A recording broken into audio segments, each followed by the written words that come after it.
Good afternoon, everyone. Welcome to Meridian Compensation Partners Fall 2022 Client Briefing. My name is Andrew Conradi. I'm a senior consultant with Meridian, and I'm going to be your host for today's session. We're just going to give a few minutes for everybody to get connected. I see our participant count is rolling up every second now, so bear with us. We'll just wait a few moments so we give everybody a chance to benefit from the whole presentation.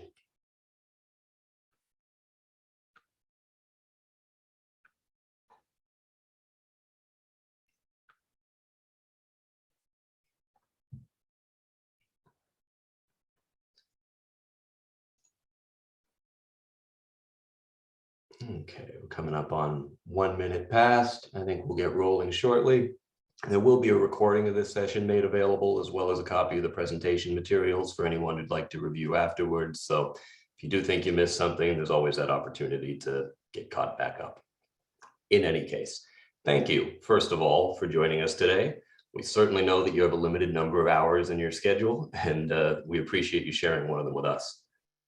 When we got together at this time last year, the topic at the forefront of everyone's mind really was still very much COVID-19, and to a certain degree, sort of a cautiously anticipated emergence from that turmoil, some kind of, anticipating a hopeful return to normal, as the watchword became.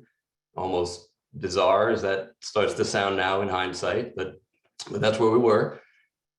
But fundamentally, there remained, some sense of an anchor set in the sand at a time and a place that was, comfortably after the last crisis and before the latest one. And if we could just fight our way through the storm and return to that place, everything would get easier again. And, to finish torturing my analogy, we could sail the calm waters off into the sunset. The problem, as we've all, and I think everyone joining us on this call, have pretty acutely felt this past year, that's just not how it works. From the continued lingering impacts of the pandemic, which, of course there are many, but even just to speak to supply chain disruptions, to climate change, to a land war in Europe, like the only constant has been change and disruption. A focus on charting that course back to normalcy is inherently fraught, and in a global marketplace, it's always going to be subject to these unknown factors that they're not even on our radar until they're upon us. The solution instead, we think, is to think in terms of resiliency. It's sort of the Boy Scout model, as it were. Be prepared. At a certain point, it becomes our responsibility to recognize that uncertainty itself is, if not certain, to a degree unavoidable. Then, in an executive compensation and good governance context, as we're discussing today, we really need to make it part of our processes to actively consider the implications of what may unfold when entirely rational, thoughtful, quality assumptions that are underpinning our strategy just turn out to be wrong or even just mistimed. And as a result, our compensation designs that we've had carefully worked out to support the right KPIs and all the milestones in our plan, and that made perfect sense at the time, no longer does. You can design the ultimate program for driving a particular behavior and pushing your team towards a certain goal. But when all of a sudden the rug is just pulled out from under you, the context changes and that goal no longer makes sense, what do you do? And that tension is really the common thread that's woven through what we're here to discuss today, and that we've encapsulated as resilient executive incentive plan strategies. Since that's probably about enough preamble from me, I'm going to leave it to my colleagues to tell you more about what exactly we mean by that. But before I turn it over, just a couple of quick housekeeping matters. To keep us organized and to keep ourselves on track, we've divided this discussion into 4 sections. First up, my colleague Matt Cito, one of Meridian's lead consultants, will be taking us through a recent trend that we're seeing in the institutional investor community, where they seem to be putting some more daylight between themselves and the proxy advisors and establishing their own guideline structures instead of leaning as heavily on the third parties there. Next, Chris Medland, one of Meridian's managing partners and the head of our Canadian practice, will be joined by Andrew McElhern, also a partner and lead consultant, to discuss resilient incentive designs, which, as I mentioned a moment ago, is like the core of our presentation today. Andrew and Chris are going to share some key insights and best practices to consider, along with some design features that may help a plan more effectively manage through unexpected events when they do come to pass, and really help ensure that committees retain the flexibility they need to navigate those more challenging times as smoothly as possible. Including, by way of example, some of the strategies and discussions that we're seeing deployed around recent inflationary trends. Next, Kaylee Folius, a consultant with Meridian, is going to take us through an update on how companies are approaching ESG in a compensation context, some of the particular challenges and strategies that arise in that domain. And then lastly, Andrew McElhern will be joining us again to take us through a discussion that's focused on a certain type of resiliency, and that is how to effectively manage your programs during periods of either executive transition or planned or frankly even unplanned business transformation. Unplanned business transformation, the unknown unknowns rearing their head once again. Of course, as always, we will reserve some time at the end for Q&A. Please do feel free to submit your questions at any time during the presentation. There's a Q&A button either at the bottom or the top of your screen, depending how your Zoom is set up, but it should be there. And if you feel free to submit questions if you so choose. There's an option to do so anonymously if that's what you like. Although if you do attach your name and we're unable to get to your questions within the time we have available today, we'd be happy to follow up with you, on that matter afterwards. All that being said, so we do have a pretty full agenda this morning. Without any further ado, I'm going to turn things over to our first speaker, Matt Cito. Take it away, Matt. Thanks very much, Andrew, and good morning, everyone. Thank you for joining us today. Although the balance of this seminar will really be focused more inward looking at resilient incentive design strategies for companies and a quick update on ESG, I thought it made sense to first get grounded in why we're talking about resilient incentive strategies and understand the current state of affairs in the external landscape. Maybe just to set the stage, the job of a public company director has never been more challenging. Proxy advisor policies and voting policies of major institutional investors are constantly changing. And so it's important to take stock of the current landscape. Perhaps we could advance a couple of slides to, this one, perfect. So there's really two major voting issues that I'm going to discuss this morning as it relates to public companies. The first is on director elections and board composition, and the second is on say-on-pay. On director elections, we're seeing much more focus from the proxy advisors, ISS and Glass Lewis, but also institutional investors on 6 key assessment criteria. And these really heavily factor in to the proxy advisor recommendations on director elections and also the institutional investors' own voting policies on whether they vote for or withhold or against a director at companies. So there's a very strong governance focus on independence of boards. And also the separation of chair and CEO roles. And what we're seeing in the market is some institutional investors specifically opposing the retiring CEO becoming an executive chair. Diversity on boards, as we all know, is front and center in terms of focus, both from the proxy advisors and institutional investors, although we are seeing some divergence in how that's cataloged and categorized, as I'll get into in a couple of slides. ISS and Glass Lewis in Canada have so far focused on gender diversity with a minimum requirement of 30% gender diverse directors on boards. However, we are seeing a greater focus on racial and ethnic diversity from some institutional investors. From an overboarding perspective, both investors and proxy advisors closely monitor the number of public company boards directors sit on. with lower thresholds for directors who are also sitting CEOs or public company executives. And the rationale really being an overboarded director may not have the time and attention to properly provide oversight in their role. Next slide, please. With respect to say on pay, in Canada, it was a relatively strong year this year relative to last, but in the US, results, particularly at large US companies in the S&P 500, were somewhat weaker. Both, I would say as a general trend, both the proxy advisors and the institutional investors are getting much more sophisticated in terms of their analysis of executive pay programs, in particular focusing on the selection of incentive metrics in executive pay plans, but also the underlying goal setting. So a desire for year-over-year improvement in goals, ensuring there's sufficient stretch at maximum and threshold, and really digging into some of those incentive targets. Particularly on the institutional investor side, we're seeing more of that. Most of the failures or weak results in Canada this year were driven by lower results on the proxy advisor pay for performance models. So less design related, more pay for performance misalignment based on the ISS tests. And a general observation here is that ISS and Glass Lewis tend to have more influence on say on pay than on director elections.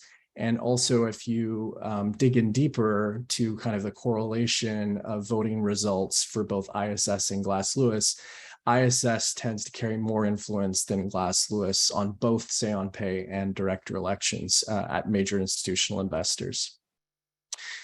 As I alluded to earlier, and something Andrew mentioned at the top of the hour, is that a key theme we've observed this year is this divergence of policies. If you could please advance to the next slide, from the proxy advisors and the institutional investors. And this is maybe the number one trend that I'm talking to my clients about. It's the fact that most large investors and institutional shareholders have dedicated governance groups at their disposal in-house that are monitoring board composition, director elections, the overboarding, and they're really developing their own policies on each of these factors, as well as say on pay. And so just as a couple of examples, this year, and I had talked about kind of gender and racial and ethnic diversity or board diversity more generally, what we're seeing here is the proxy advisor policies really focused on gender diversity, and some institutional investors having more stringent policies about board composition that are focused on racial and ethnic diversity. TD Asset Management here in Canada will actually vote vote a withhold for a director if, withhold for the chair of the nominating and governance committee if there is no racial or ethnic diversity on that public company board. So much more stringent than what the proxy advisor policies are dictating. Similarly, on overboarding, some of the institutional investors have lower thresholds, so 4 public company boards rather than 5 as set by the proxy advisors, ISS and Glass Lewis. And then even things on relative TSR goal setting, particularly for institutional investors that have their governance teams located in Europe. We're seeing a general trend for more requiring targets in relative TSR goal setting, and they will actually, in some instances, BMO has voted against say on pay, where relative total shareholder return paid out for performance below median. So much different than what we see in the North American market. And so I guess taking stock of this divergence of investor policies and the proxy advisor policies, what does it all mean for public company directors today? And specifically for the compensation committee. And I think this slide kind of provides a best practice flow to consider. And it really depends on the nature of a potential say on pay issue, whether you're proactively anticipating that say on pay issue or whether there's a known issue because your investors voted against say on pay in the last year. The first is really just to understand your investor base. So not all companies are made the same. Some are controlled, some are widely held, some have very significant influence from key investors like BlackRock, Vanguard, that hold a significant portion of the shares. So really taking stock of your investor base, understanding who your top investors are, how many shares do they hold, and also it's ideal to understand their historical voting patterns on things like director elections and say on pay. It becomes prudent to get your investor relations team involved on the management side to really help do a lot of the heavy lifting and digging on some of this data. The second step in the process, in my view, is once you've understood who your investors are, really understand their own voting policies. And if you go to the institutional investors like a TD Asset Management or an RBC, it's there on their website to view the key voting guidelines on director elections and on say on pay. And so categorize, catalog, take stock of the differences in those policies, how they differ, and what's the result of whether you do something in your incentive design or your board composition that's offside of whatever that policy says. Also understand who's in charge of updating that summary and whether it's an annual review or a review that takes place every few years. Once you've categorized, and now we're into the third column, the difference is, then I think it's a committee discussion and potentially a board level discussion about, well, what do we do with it? If it's a significant investor that has a very specific issue with your incentive programs, you'll likely want to at least consider their point of view, discuss the pros and cons of what they're asking you to do with your executive pay program. However, a design change catering to one investor may not be the right answer for the entire business. So you should debate the merits, but not necessarily change the design or change your board composition based on one investor's feedback alone.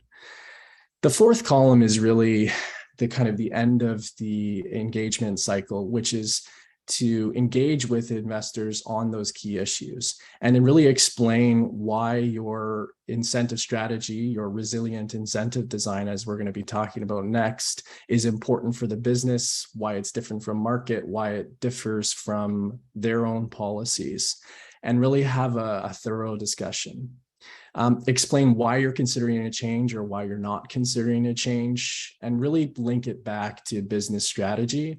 And then kind of the final feedback loop is just disclosing this engagement. A lot of times, the proxy advisors will give you credit, even if you don't make a change to your incentive programs, if you've disclosed that you engaged with your top shareholders, you discussed the merits of making a change or not, because it really shows that you took that next step to engage. Maybe the last point I'll make before I turn it over to Christina is simply that this playbook is not for every situation, and it really needs to be tweaked depending on the nature of the issue. So if you have a known say on pay issue in the last year, you may need to accelerate some of these processes or maybe even go more in depth on some of these steps. If you don't have a clear say on pay issue or a board composition issue, you may want to do this on a less frequent basis, but I still think it's prudent for the board to kind of take stock of this process to understand your investor base and understand how their policies differ from those of the proxy advisors so that you can more proactively anticipate some of the key issues in future years. So I'll leave it at that. That's really the external landscape. And now I'll pass it off to Christina to talk more about resilient incentive plans. Thanks very much, Matt. We can move to the first slide. I'm going to talk about some of the meat of our discussion today. And as I think about designing a resilient incentive plan structure, I really think about things in sort of three buckets. The first bucket is having a balanced framework. I'm going to talk about what comprises a balanced framework in a second. The second part of this is target setting itself. Andrew is going to address that for us.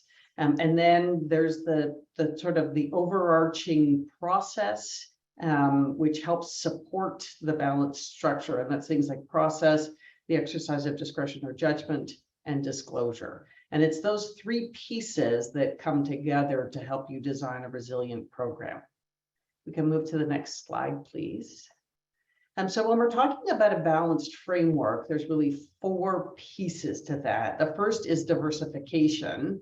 And what that really is driving at is the more you have all of your eggs in one basket, the more likely your whole plan is to be knocked off course by something external, where you have plans, parts of your plan that are impacted differently by macroeconomic factors that are structured differently. The more likely it is that your plan is going to ride through some of these economic challenges. This is one of the reasons that companies in commodity-sensitive industries like oil and gas and mining often have what they describe as a balanced scorecard in their annual incentive plan. The next important part is that the vehicles and the metrics you choose should actually help counterbalance each other. It's no good having a whole bunch of diverse metrics in your plan if they all react exactly the same way to an external stimulus. The third part is really focusing on the long term, putting things in place with longer term goals so that you can ride through a period of uncertainty or turmoil. And the last, and this is a favorite part of our toolkit, although not loved by everyone, is really looking at relative performance. In designing a resilient plan, the same way we think about incentive design generally, we start with a strategy. The strategy is the key underpinning for how you make all of the choices on this slide. Next slide, please. So when we talk about diversity, we're really talking about it in a couple of different ways. The first is that you typically have two plans, an annual plan and a long plan. And they have, for most companies, slightly different purposes. Most companies use the annual plan as the key tool to drive employee behavior. So the annual plan will have a lot of things that focus employees on what they need to accomplish this year. The long-term plan is more focused on shareholder alignment. Now, part of that focus is structure, because most long-term plans in Canada have equity as the underlying currency. But we also have longer term plans there and measures like relative TSR, which aren't behavior drivers because there's very limited line of sight to them. The next thing that we talk about when we're talking about diversification is really almost distinguishing quantitative and qualitative metrics. And then looking at metrics that are more or less sensitive to macroeconomic factors. And then when we get to the long-term plan, we're actually talking about using a variety of vehicles or a portfolio of vehicles. So many Canadian companies include the three typical Canadian long-term incentive vehicles: restricted share units, no performance features, but some vesting requirements. And so these are really focused on retention and creating at least a baseline share price alignment between the employees who receive them and shareholders. Next is performance share units. These have now become, for most companies, at least 50% of the long-term plan. And ideally, we would have these focus in part on absolute measures and in part on relative measures. And then we have stock options. Stock options now have a much more limited tax favorable treatment to the executive, but that doesn't mean that they're not an important part of the incentive program. Stock options have a leveraged payout that is directly tied to share price. They only have value if share price increases, and they've got leverage in that. So particularly for growth companies, stock options can still be a very important part of that mix. And then we need to make sure that we are measuring over different periods so that our annual plan, for the most part, is measuring annual measures, and our longer term plan is measuring over a longer period of time with a few limited exceptions in particular industries. Next slide, please. So when we talk about counterbalance, we're really talking about trying to have metrics in your plans that respond differently to the same external stimulus. So if we take as a working example, a mining company plan, and I've set out the plan terms there, but what we have in this plan is EBITDA, which would be highly sensitive to commodity price. And then we have, because the revenue is being driven by, for example, gold price. And we have a second measure there, which is much more operationally focused and so much more controllable. So in a high price environment or a low price environment, production targets are more achievable. And the same with cost reduction measures. These are much more agnostic to what's going on in terms of commodity price. And then because it's important for these kinds of businesses, most of them have safety and environmental measures, and these are generally completely unaffected by commodity price. Even in the long-term plan, we would try to choose a metric that is sensitive to commodity price because that helps align with shareholder experience, and that's your return on capital employed measure. But we would also try to have a relative performance measure. And how that works when it's working right is if gold price is high and gold price company shares are up and you are a high performer in that, you get rewarded. But if you're a low performer in an up market, you get a much lower reward. So it's helping to counterbalance the ups and downs of commodity prices and other external influences. Moving to the next slide, please. And when we're talking about long-term, most investors will tell you that they are interested in long-term share value creation. And so when we're thinking about this in our incentive plan design, we need to start with a long-term strategic plan, and we need to look at what the key measures of success are and what the timeline is for achieving those measures. And it's sometimes helpful to have a look at what industry analysts are focusing on for your business. Next slide. Relative performance is a tool that has proved itself very useful in commodity industries because it allows you to reward outperformance in a down market, and it allows you to minimize reward for underperformance in an up market. So it's really helping to manage the headwinds and the tailwinds that are created by commodity price. But beyond commodity influenced businesses, relative TSR can help manage payouts in businesses that are affected by broader macroeconomic factors. So strong performers in weak markets and weak performers in strong markets are appropriately treated. It really helps with the issue of how to try and set a target for 3 years down the road, particularly when you're in a period we're in right now with high inflation, a potential recession, just coming out of COVID. Now, relative TSR has been criticized in chronically underperforming industries, and I'll pick on the energy sector, which until about 18 months ago was chronically underperforming. And these plans have been criticized as providing high pay to the best of a group of terrible performers. That said, we don't really have better solutions for companies whose financial performance and share price are largely driven by external factors. Next slide, please. I'm going to turn it over to Andrew now, who is going to talk to us a little bit about how we set targets to create resilience. Thanks, Chris.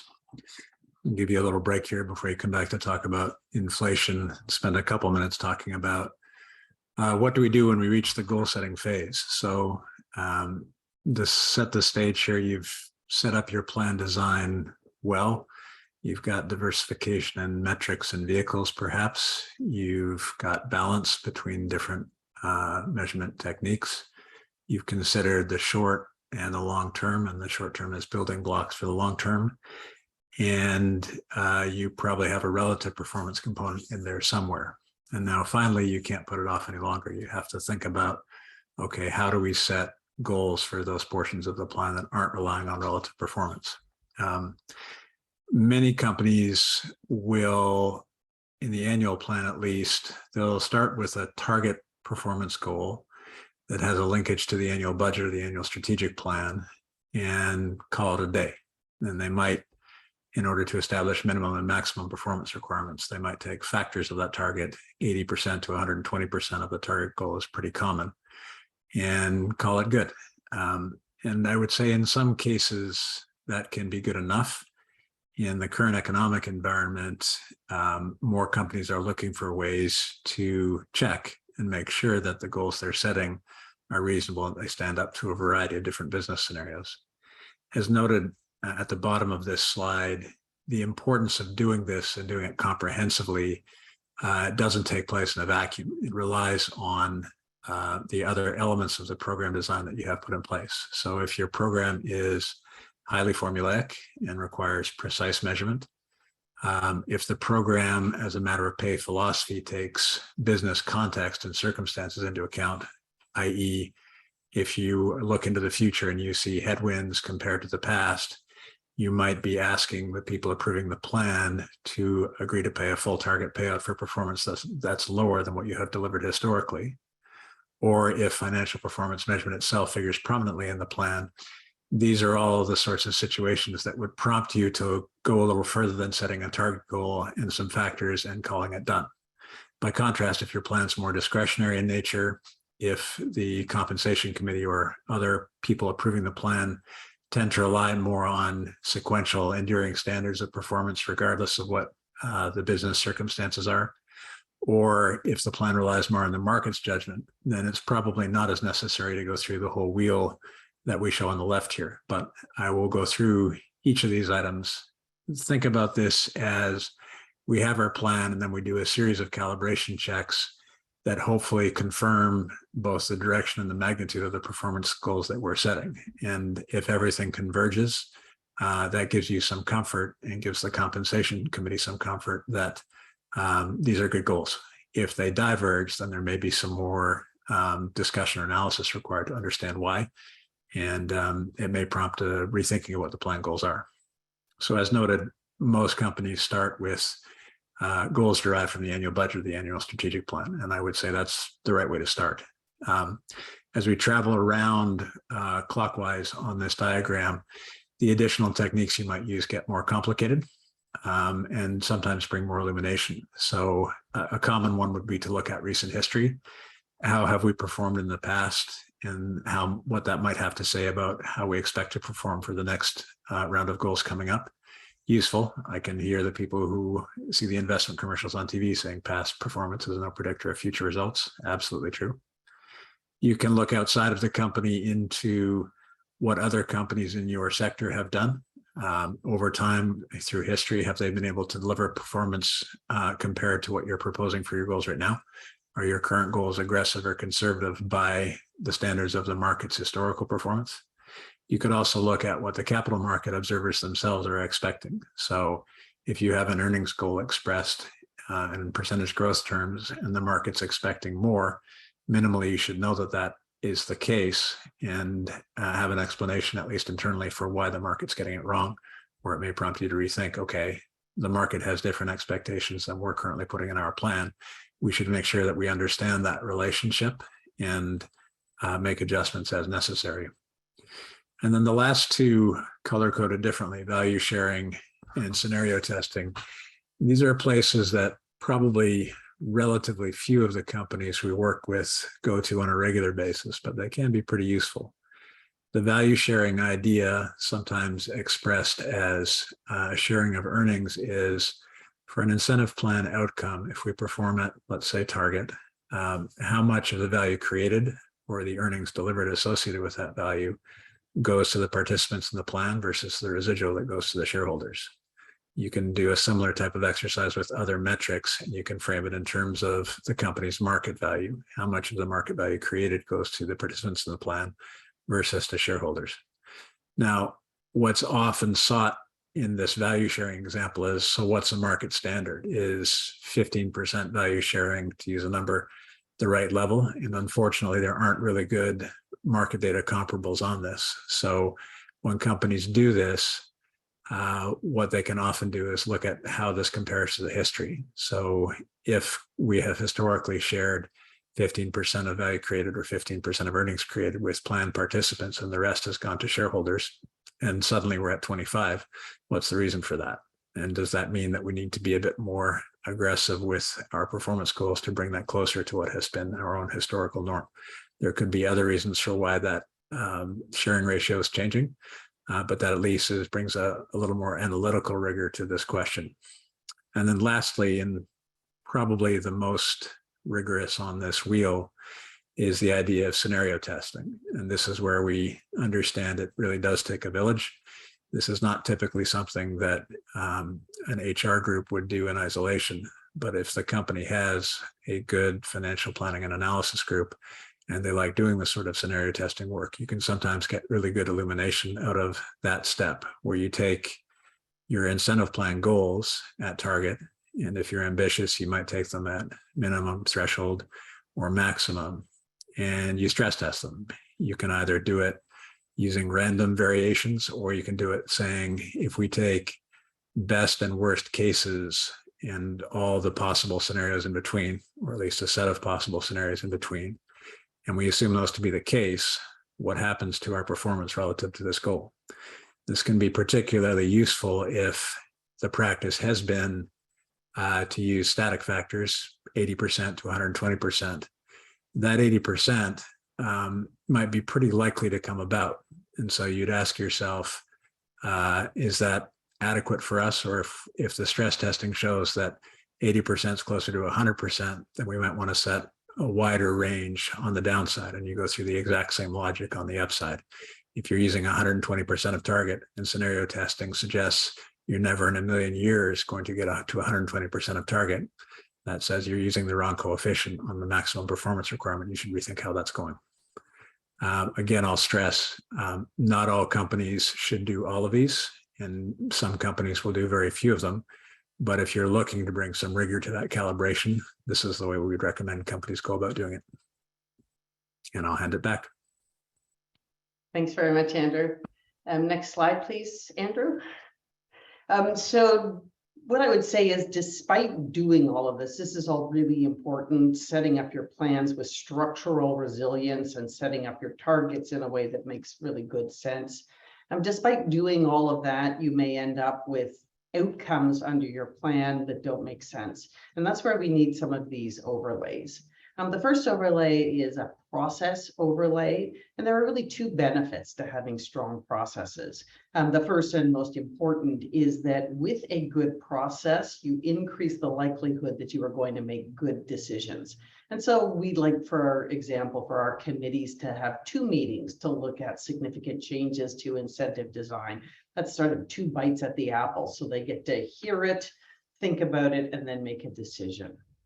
But the second benefit of process is that following a good process also gives you the ability to support your decision-making from a disclosure perspective.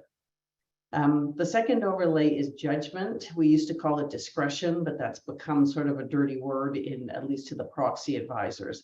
But judgment is important because it allows you to run the plans, and then at the end of the year, take a step back and take a holistic look at the reasonableness of the pay outcomes in light of the performance achieved, in light of what was going on in the world around us, and in light of the performance and the effort expended by management.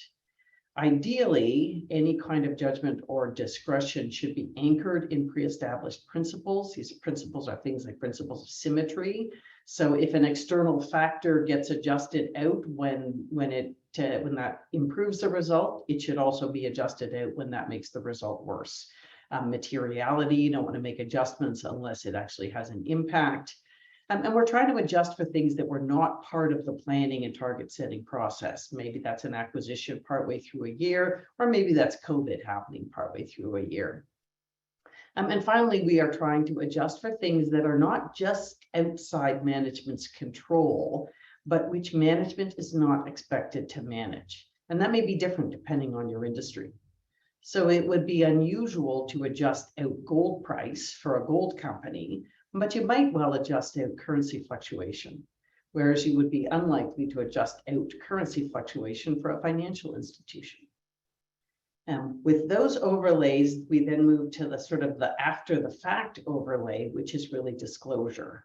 Disclosure is becoming increasingly critical for companies, and it's important for them to tell their pay for performance story, but it is more critical anytime you are coloring outside the lines. So you need to know, first of all, that you're coloring outside of the lines and you're doing something that is unusual relative to the market. And then it's important to disclose why you're doing what you're doing, why it's in the best interests of the business, and why some more conventional approaches just may not do what's needed. And then just a caveat, which is that if you're considering the exercise of judgment or discretion for a long-term plan, tread carefully. Proxy advisors have telegraphed pretty clearly that they don't like companies adjusting their in-flight long-term incentives. And for companies that follow US accounting rules, an adjustment to a long-term incentive can create accounting issues. Next slide, please. I'm going to change gears now and talk about the dreaded inflation. So if we move to the next slide, I pulled these slides out because it is showing us what's going on both this year, which are the bar charts at the top, and over 10 years. It's clear that after a period of very stable inflation, a little bit of lower inflation at the start of the pandemic, we are now in a very, very different place. Now, the most recent releases have suggested that inflation for Canada for August is down to 7%. So I think a lot of us are hopeful that we have kind of crested and we are now coming back down in terms of inflation. But inflation has companies talking about how inflation is going to impact their salary budgets. And if we go to the next slide, for better or for worse, salary budgets are not based on a single input. And so they're absolutely not based just on inflation, but inflation has an impact. But some of these other factors here also have critical inputs. Retention is really important. And this relates to things like, do you have a retention issue? Is it in a particular sector or is it a broader issue? Is it impacting your ability to hire and retain the people that you need? Do you have particular skills for your business, either technical skills or other skills that are particularly difficult to attract or retain? And then as we move to sort of broader job market, what is going on in the broader job market? And what we have seen is that sort of in the late spring of this year, the job market was incredibly hot. And that was one of the things that was fueling expectations that salary budgets were going to go significantly higher. We have then had the job market soften a little bit, and that may be taking a little bit of pressure off salary budgets. Next is this issue of, are we heading ourselves into a recession? One of the issues with salaries, of course, is that once you make a salary increase, that is now permanently embedded in your cost structure. And the only way to manage it going forward is to reduce your workforce.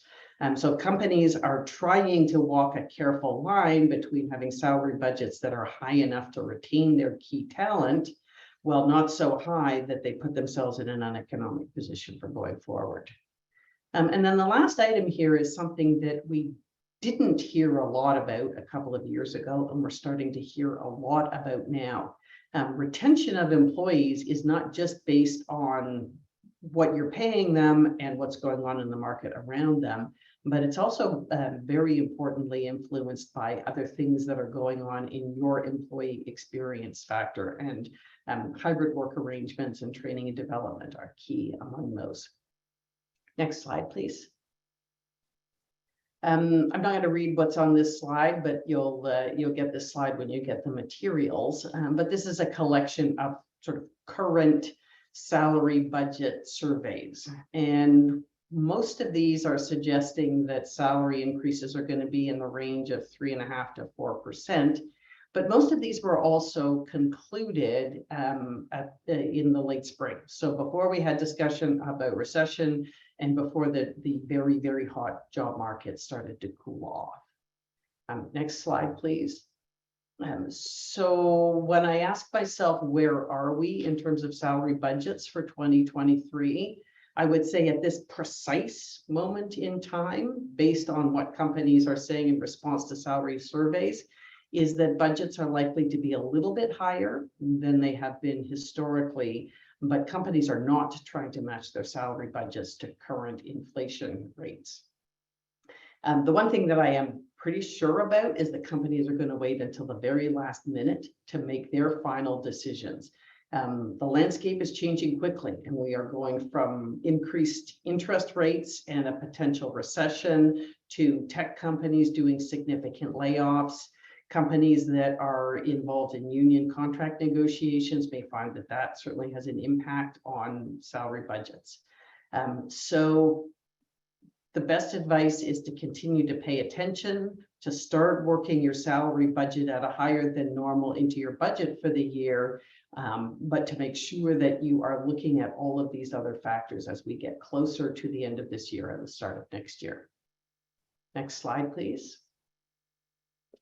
And so what do we do in addition? We're trying to avoid baking in some of these high salary, ongoing salary costs. So what is it that we can do? Some companies are making special one-time restricted share unit awards.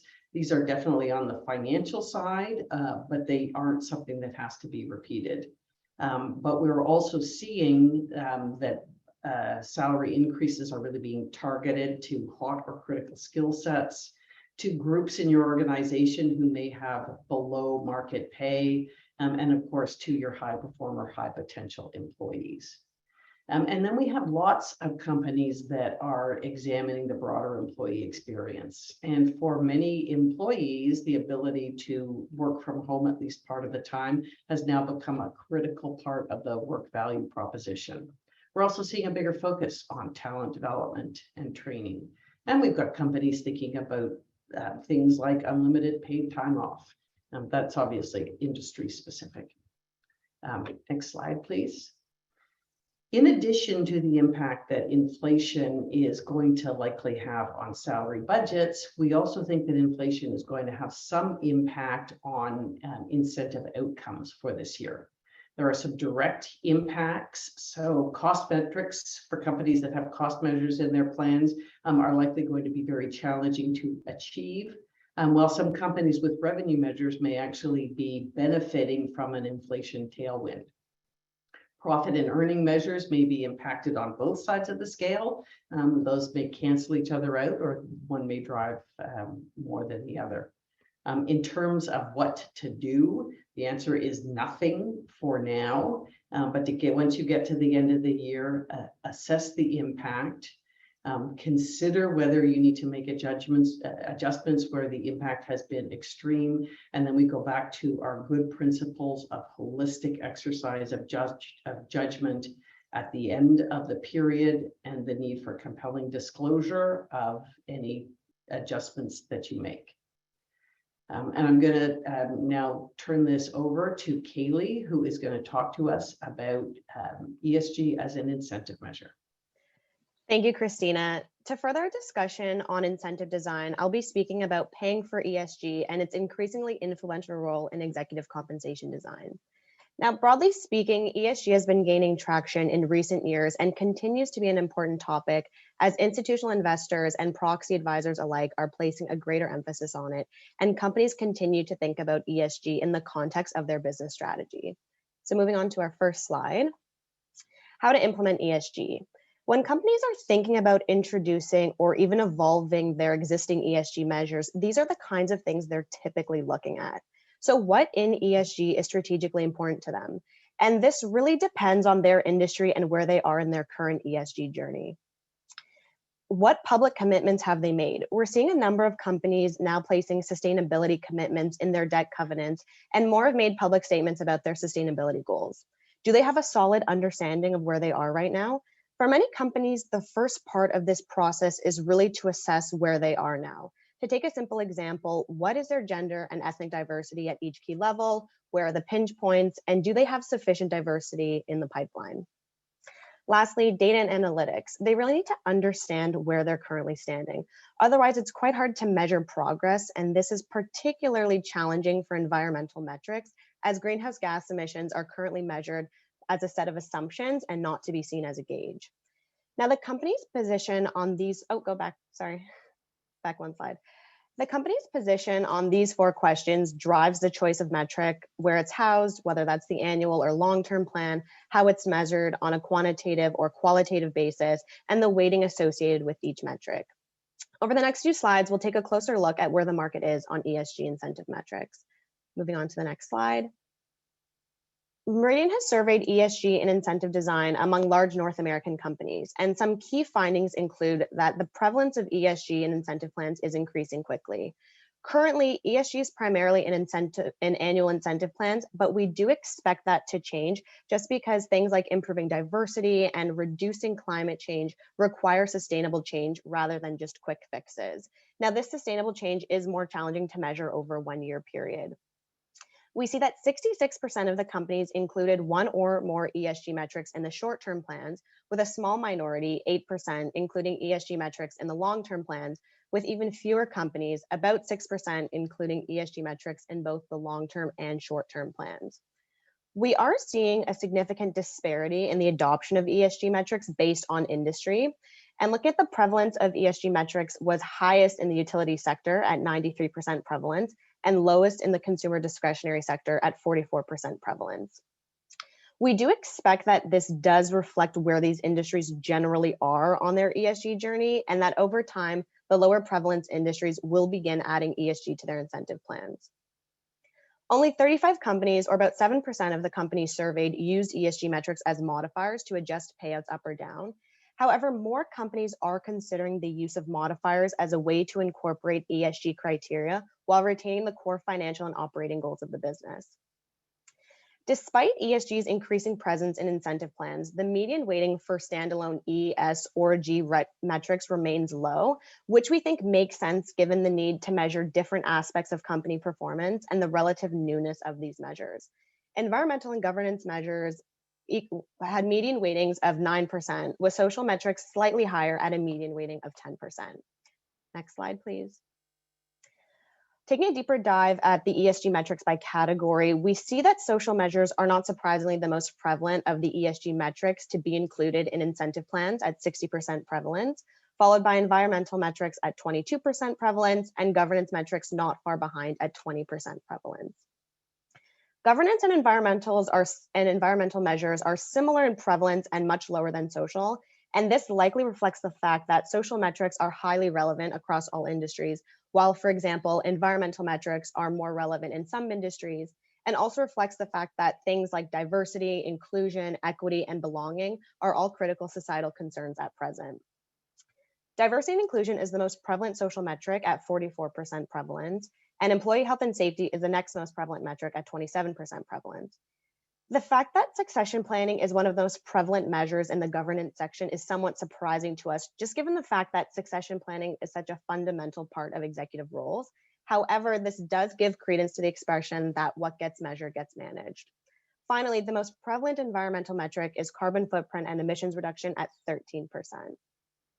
Moving on to the next slide, please. So how is ESG incorporated into short-term incentive plans?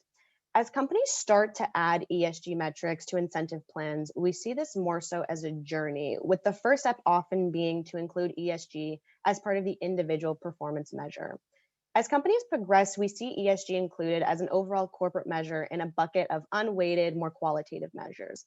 And as sophistication continues to increase and companies become confident that they've chosen not only the right metrics, but they understand how to measure them, we see them move to the third stage here on the slide, which is a standalone discrete measure. Individual performance assessments were prevalent at 39% of the companies surveyed, and this just includes individual MBOs where ESG and non-ESG criteria are identified.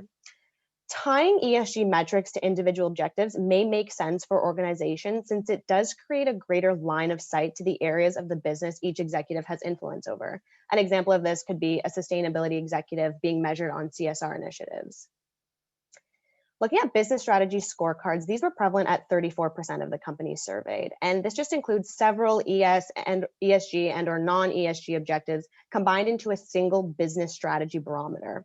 Now, this does require more qualitative assessment of performance on the part of the committee, but it has the benefit of involving all incentive plan participants in the achievement of ESG metrics. This can also allow for some diversification in results, which increases the resilience of the design. Lastly, we have standalone ESG metrics, which were prevalent at 30% of the companies. And these are just ESG metrics that are more independently or discretely identified. A weighted metric signals a higher degree of importance to external constituents and likely reflects strong progress on the company's ESG journey. It's important to note on this slide that prevalence doesn't sum exactly to 100%, as some of these companies included ESG in more than one form. In conclusion, based on a review of the market data and the conversations we're having with clients, our three key takeaways are that more companies are adopting ESG, and this change is happening very quickly. We're seeing companies typically start with a toe in the water approach, including ESG as a qualitative individual performance metric, but progressing fairly rapidly to smart metrics. Smart metrics being specific, measurable, reasonable, and time-bounded. And lastly, the discussions we're having with our clients and what we're seeing, particularly in Europe, who's been ahead of the curve on this issue, is that many ESG metrics will ultimately find their way into the long term rather than the annual incentive plans. Thank you very much. I will turn this over to Andrew, who will focus on executive transitions. Thanks, Kaylee. Okay, I'll finish up with a few pages on a fairly hot topic, and then we can open it up for questions. If we go to the next slide, Andrew. So when we talk about executive transitions, just for organizing purposes, we're really talking about here pay enhancements when people are leaving the company, which is a bit more of a list of do's and don'ts, as well as some thoughts on special awards when people are not leaving, but there's something special going on, or I suppose equivalently, they might be leaving and you don't want them to. So that's how we're going to organize the next couple of minutes. Go to the next page. So if you have executives departing, probably the main lesson we learned the last couple of years, this is informed a bit by changes in investor and proxy advisor policies, is there's more scrutiny on these sorts of pay arrangements now. And if I had to sum it up in sort of one pithy sentence, it would be try not to get cute about describing the circumstances of a person's departure. This is difficult to do, and we're sympathetic to that. But if it's an involuntary departure, you'll be well served in your disclosure if you say that. And if it is an involuntary departure, to the extent possible, you pay market aligned severance without too many enhancements. Excess severance arrangements is one of the sort of problematic pay practices that proxy advisors will take note of and investors tend to follow. If it's a friendly departure, this is a place where if you can, avoid paying cash severance when you're essentially paying somebody to retire. But one of the tools you do have in your toolbox is to enhance the value of unvested long-term incentive equity-based compensation, typically, to enable a smooth transition out. And some companies will choose to make that tool explicit and set down formal policies saying, here's what we'll do for you if you retire as a good leaver, as we typically call it. Others will leave this as a matter of pure board discretion. And so the overseers decide whether that was good enough of a good lever effort that we're prepared to enhance vesting treatment on unvested long-term incentive compensation.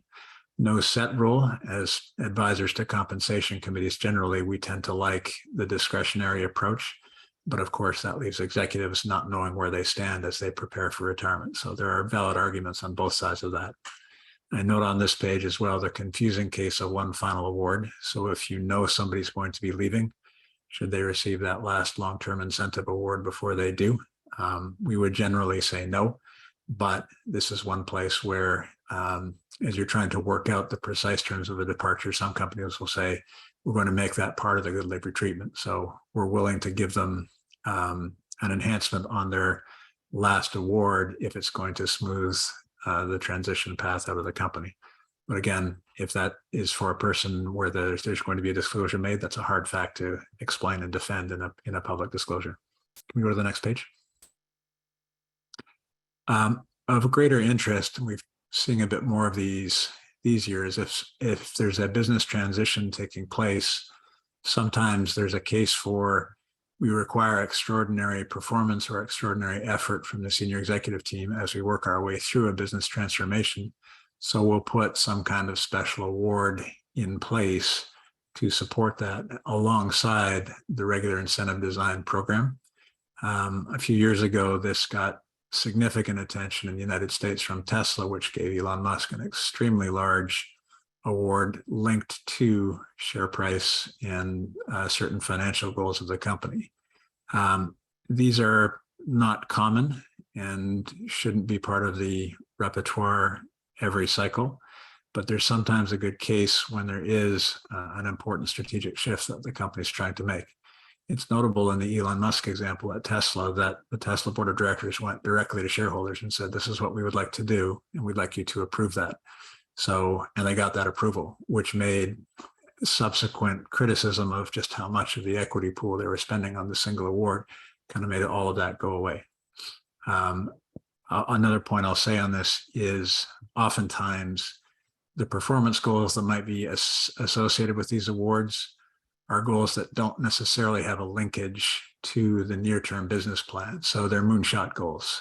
They might be expressed in terms of significant expansion in the share price, and we're not exactly sure how it gets done, but we know the company will be a lot more if we're successful in executing the strategic transition, and therefore we're willing to put a less calibrated, audacious share price goal in place with these programs. One more page, please. And then lastly, probably one of the hottest topics we're dealing with right now is the complicated case of retention awards. Extremely useful under the right circumstances, but there's probably nothing right now that has more scrutiny on it than a company making a disclosure that a senior executive received a retention award. So as noted, the good here, they help you keep good people in place, particularly when labor markets are hot and not setting aside any concerns about inflation. The bad, if you're a public company and you have to make a disclosure, you can expect a great deal of scrutiny and probably criticism of the action you took. At the same time, up until very recently at least, there were enough companies with enough deep pockets that the typical approaches to sizing retention awards were proving to be inadequate. So just as you're going to get a lot of criticism for making a retention award, the amount you're making might not be sufficient to keep the people you want in place. And perhaps the most important on this last page, define the terms of what you want this award to do, and consider what vehicle might be the right vehicle. In the former case, what do you want the award to do? Sometimes the retention goals you may have in mind are not achievable goals. An example might be if you have a new CEO who has joined the company, you have other executives who thought that they might be candidates to be CEO. That's now not going to happen. You'd still like to retain their services, but they may have different goals in mind. So you might consider a retention award that keeps them involved with the company for a period of time. But before you put that award on the table, you should make sure you understand what their career aspirations are. And if you're just ultimately spending an award for a short-term retention and not to keep them with your firm over the long run. Relatedly, we think of retention awards classically as low-risk vehicles, so something like a time-vested restricted stock unit. That's not going to suit the risk preferences for all recipients necessarily. So there's an argument that says we might get better retention if we put something that has more risk in it, but the payouts are much more outsized if those risks go our way. So just one consideration when you're doing retention award design. And with that, I think we're just a shade over time, but I'll hand it back to Andrew Conradi and we can take questions. Well, thank you. Pardon me. Thank you, Andrew. Excellent time. Apologies for the delay getting my video back up there. We are about 3 minutes over, so being respectful of our attendees' time, this does conclude the formal portion of our presentation. Copies will be distributed, and so too will copies of the recording if you're so inclined. We did get about a half a dozen questions here that we could address. So for those of you who'd like to stick around, we're happy to proceed with our panel conversation. We're as we say, we're a few minutes over, but I imagine we'll be able to fire through these pretty quickly. So I'm going to end my slideshow here and switch us back to can see my colleagues in front of me once again. Oh, lovely. All right. So I think the easiest way to handle this is I'm going to throw out the question, maybe direct it to one of us who covered that subject matter or some related subject matter in our earlier discussion today. But if anybody else wants to jump in and provide some color and context, please do feel free. First off, we'll lead off with a question. What do we think about the CEO pay ratio, and specifically about the appropriateness of evaluating the gap between CEO total comp and median employee pay? Is that an appropriate measure of CEO pay? Is that an appropriate measure of how the company is doing or their philosophical approach to things? Andrew McElhern, I think you have some thoughts on this subject, if you want to kick us off.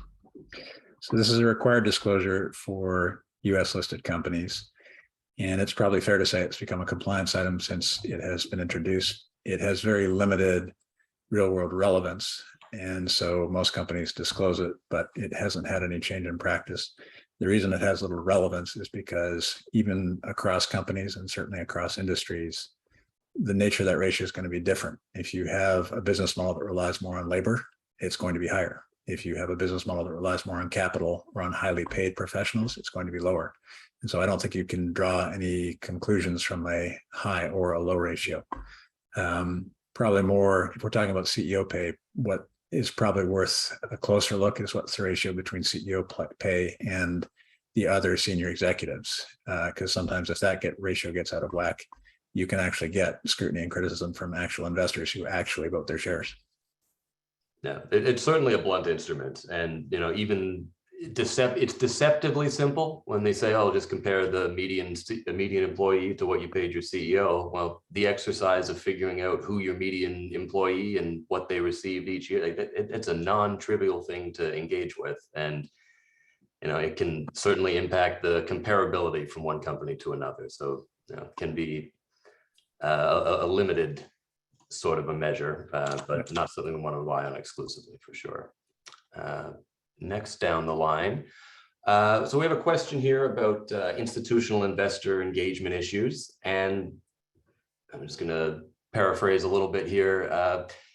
It sounds like institutional investor engagement requires the whole team. There's multiple stakeholders. What do we see as everyone's role in that process between, say, key people in management, the committee's advisor, the whole board, who really are the right players to be involved in this?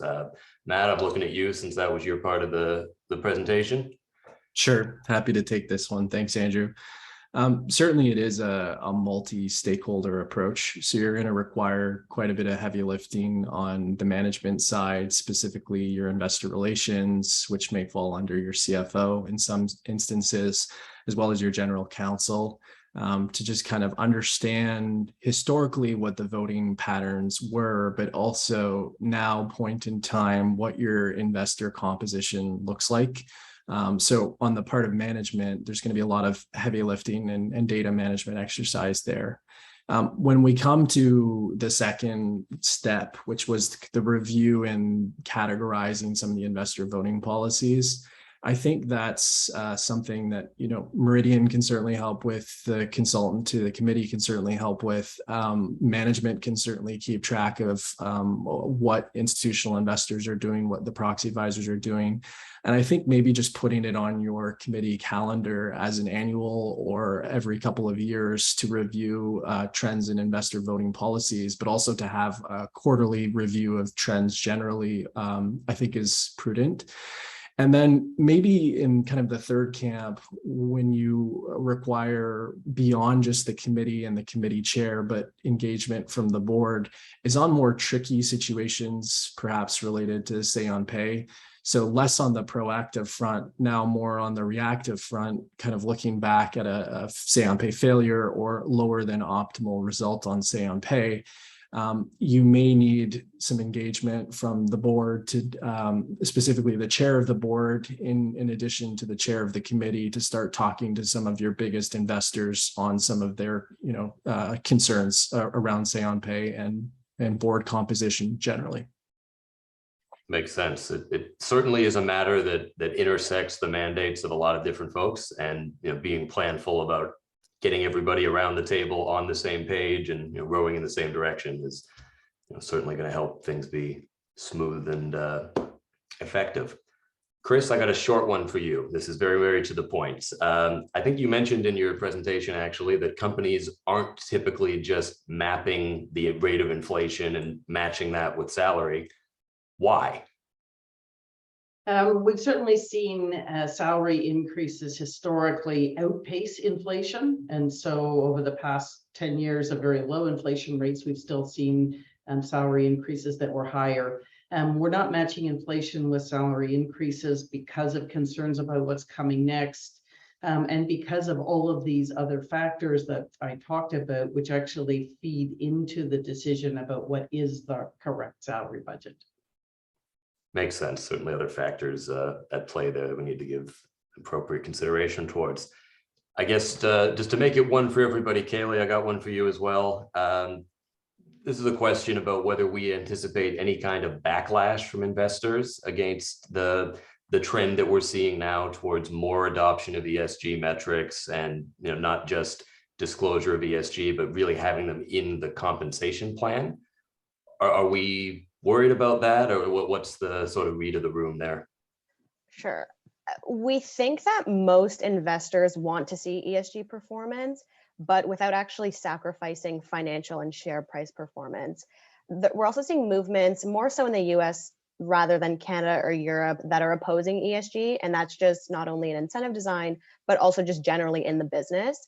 And while we think this will create some noise disconnects in the shorter term, in the longer term, we think that ESG is here to stay in incentive designs, and that good designs will not only mitigate the risk of ESG substituting for strong business performance with moderation, not only in structure or weightings, but by also including metrics that are clearly aligned with business strategy and the future sustainability of the business. Makes sense as well. I guess pretty clear that picking the right metrics is key to this whole thing, because if we do that well, then we have things that are accurately measuring our success on that ESG domain, but are also reflecting the kinds of factors that are improving the business's viability and success, setting us up for success long term. So that makes a lot of sense. I think then that brings us to the end of our session. We just want to thank you once again for sticking with us, those of you who are still with us at the end of our Q&A. If you have further questions, or if any of this you want to unpack how it impacts your business, or get into the nitty-gritty details of your specific situation, as you know, we're happy to do that, and we're here waiting for your call. So thank you once again for joining us, and enjoy the rest of your day. Thanks very much. Thank you. Bye-bye.